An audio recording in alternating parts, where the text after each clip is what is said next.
It's another beautiful day. It's actually a few days before Christmas, and we are filming the president's arrival to the NASA building. And I have to pull the car with the string, and I gotta drive very carefully and stop at a very precise moment. The plan was to film the same car 3 times, each time stopping at a different place, and then I'll combine them in post, creating the illusion that we could afford 3 miniature cars. But the problem was, it wasn't easy to stop the car when I wanted, because I'm just pulling it with a fishing string, you know? So it was again many takes until we got something usable. Hey buddy, what you doing? The presidential car has this stupid window that's transparent, and you can see inside, and we don't have anybody inside. So now we decided to put the black tape over the window and see if we can hide it that way. It looks like shit. But it definitely helped with hiding the window. Of course, the upper part of the shot required some love as well, so we decided to create a parking lot. With a limited number of miniature cars, we could only fill 1/2 of the lot, so we filmed the other half in another pass, reusing the same cars and simply turning them around to avoid any noticeable repetition. Additionally, we introduced a black car parked in 4 different locations to represent the security vehicles. And to populate the shot with more life, we filmed a lot of people on a green screen. They were then composited into the scene, enhancing the overall realism.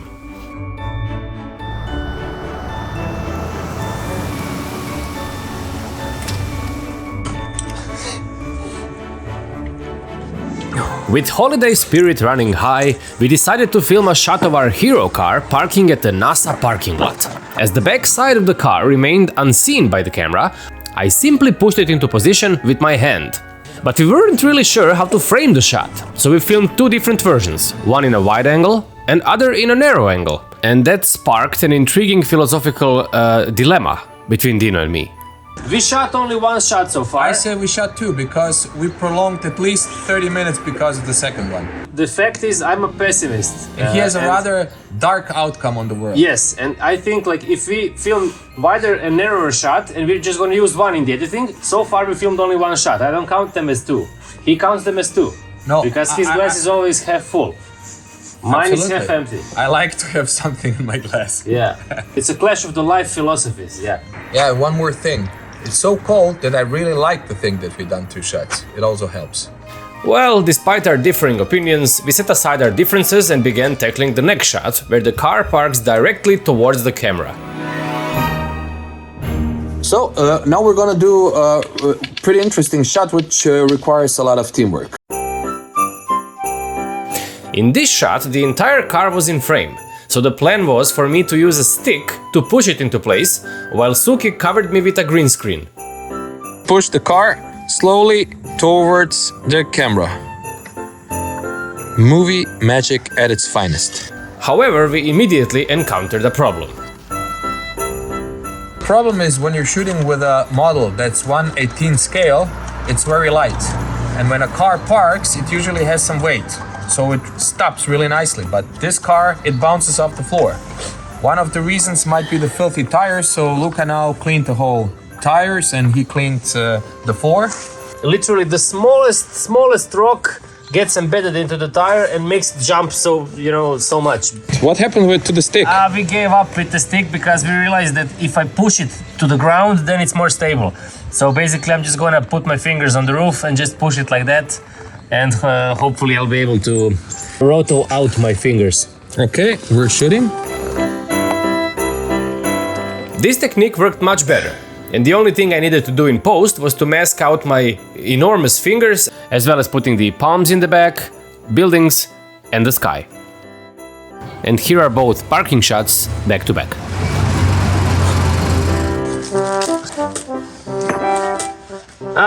So now is the famous shot where the car is entering the NASA facility and we have this wall. Months ago I came across this shot in a documentary on Apollo 11 and it caught my attention. So I showed it to Dino, suggesting that we could recreate it for our film, and he liked the idea. So I built a miniature version of the guardhouse seen in this shot. I even crafted the brick wall on the bottom half of the guardhouse and detailed it with a couple of these signs. and then I made that wall from extruded polystyrene. I painted it orange and employed a technique where I sprinkled plaster over the bricks and pushed it into the cracks with a wet brush. And then when it dried, it created a realistic mortar effect. And lastly, I laser cut the letters and positioned them correctly on the wall using the off-cut material as my template. And the wall had to be on the grass. For months I was postponing making this grass because I didn't know how to make it. And yesterday, of course, one evening before the shot, I just did a shitty job of gluing some sponge shit on this shit. Everything is shit. And now I just gotta dress it up a little with, you know, these fake grasses and stuff. And oh my god, I don't know. I don't know if it's gonna even be acceptable, but we'll see. Unfortunately, this wasn't doing much, so I took my secret bag of real grass. Contrary to what you might think, this is just a bag of dried moss. I picked this from my garden and dried some moss. No, this is gonna look horrible. I'm not happy about it. Right now I'm gonna fail in making the grass look believable, and then we will have to repeat the whole shot some other day. I'm not too much into gardening, but this surely doesn't look promising. But my ego still didn't allow me to give up, so I sprinkled some more on top of it, turning it into a tasteless goulash of failure and disappointment. It was time to admit the defeat. The grass was a complete fail, so we switched to plan B, and we're just using the same things we always use. Yeah. And it's okay, it's much more tidy. And now I can do this and maybe hide the seams.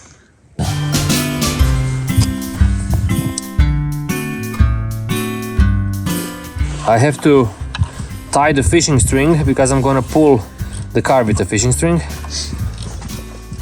But I can't feel my fingers because it's so cold. We did miniature replicas of these two guys, our actors, because you could actually see that the car was empty. So we just did this and now it's much better. These 3D models of Matt and Ellen were created by a friend of mine. He modeled them in ZBrush from the photo reference I gave him. I then printed them on my 3D printer, smoothed out the print so the lines wouldn't be seen, and painted them to resemble real people as closely as possible. I think the wind will take our set away. Blow our set away. Yeah. Okay, może? Okay. Action. Ah.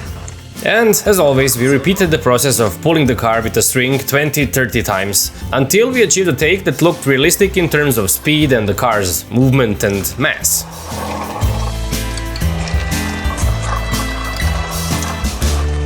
Our producer Suki also got a chance to have a cameo role in this shot. We needed a guard standing next to a guardhouse, right? So we found an old uniform from the Croatian army, and it was way too big for him, but we figured he's gonna be small in the shot so nobody's gonna care.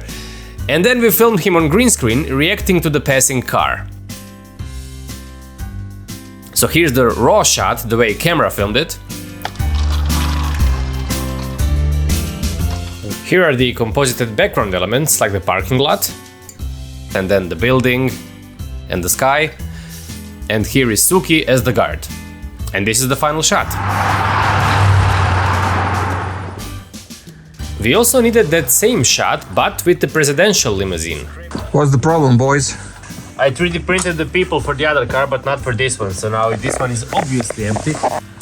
I'm trying to put these guys into presidential limousine, but they're totally too big for this car. But I managed to squeeze them in, and it worked pretty good. The only important thing is that you register some silhouettes inside the car. We filmed Suki again, but he did a different, funnier reaction this time. And then I multiplied the same car 3 times, and the end result looks like this. I make it sound easy. It's not that easy. I always have a feeling that because of the way these videos are edited, it will seem to you like all of this is happening in one day or something. So I'd like to point out that we had about 2 full weeks of miniature filming, and it was of course not done in 2 actual weeks, but stretched out over the course of a few months. I always had to build some additional stuff in between the shoot, and we were also editing the film in that period.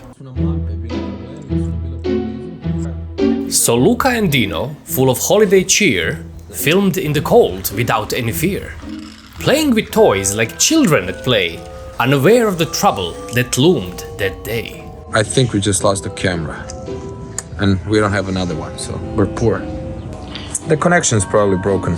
They always make these connections very, very shitty. Yeah, now it looks like the connection is broken, right? But the thing is, actually it was the same the first day we bought it. Yeah. We're very sorry. We were excited to show you this movie, but unfortunately we can't finish it. It's done. In hopes of a miracle, I tinkered away, while Dino compared us to apes in a playful display. He wasn't really helping, so I sent him out the door. To the terrace he went, our equipment to restore. With monitor in hand, he descended the stair. But fate, oh cruel fate, had a different affair. The monitor broke as well. It's break gear day. Break your gear day. I took the monitor and it just fell off. Jesus. With heavy hearts, many tears we did shed. Our trustworthy monitor was now dead. This was my first professional monitor. I bought it, I think, about 12 years ago. I took all my savings and went to the store and bought it, and it was beautiful. I just want to honor him in silence. He was good to us. Luca loved him as well. But fear not, dear viewers. The camera stands strong. Turned out the adapter was what went wrong. With a borrowed replacement from a generous friend, we paused for the holidays, but our journey won't end.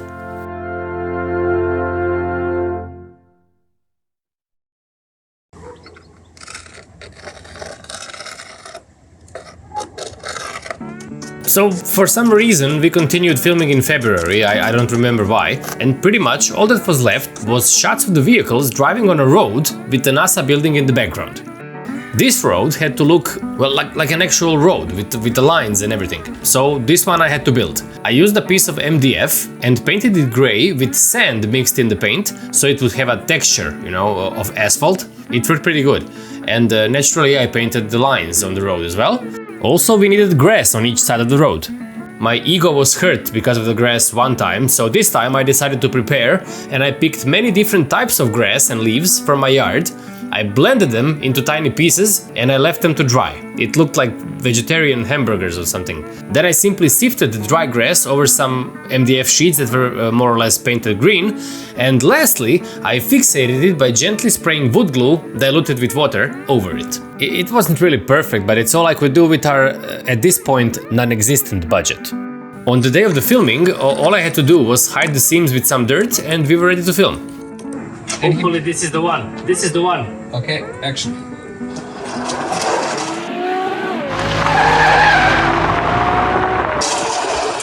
Probably not.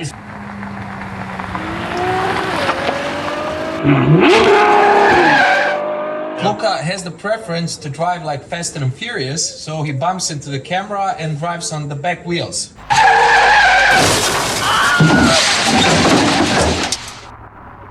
I give up. It's time for lunch.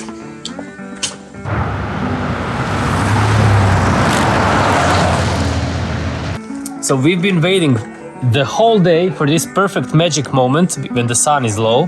It's called the magic hour. And now we're gonna film one take of the car driving through the road. And it's Valentine's Day, so Yes. it'll be very romantic. Yeah. As always, I had to place miniature actors in the car, attach fishing string to the front wheels, and carefully conceal any seams on the road. This was the routine for each filming day. For the majority of the VFX shots in this film, including this one, we used the widest lens we had. It was nothing special, a Tokina 11 to 20 millimeters. Wide lens makes miniatures look a lot bigger, which is of course what you want. We shot at 50 frames per second to slow down the car's movement and make it look heavier. And also it helps to close the shutter way down, so your foreground and your background would be equally sharp. But in the end, the trick to achieving the perfect shot is this. And now I gotta pull the car 50 times in a row until one take is perfect. K i X.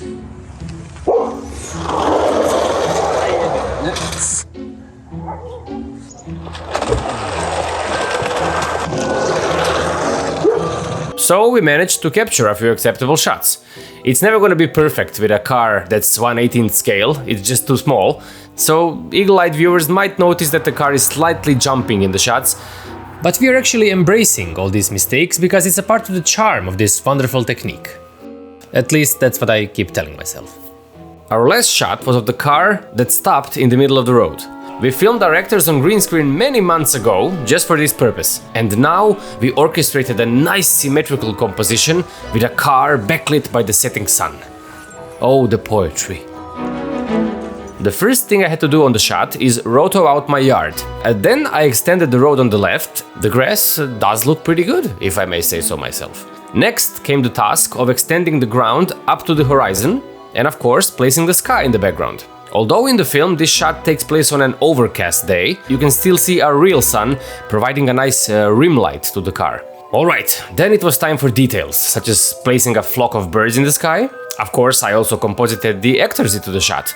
Ellen is sitting in the car and Matt is standing outside. The dog they collided with was placed behind the car, and that essentially wraps it up. With miniature filming now more or less finished, I will let Dino and Luca from the past say the final words. Bye.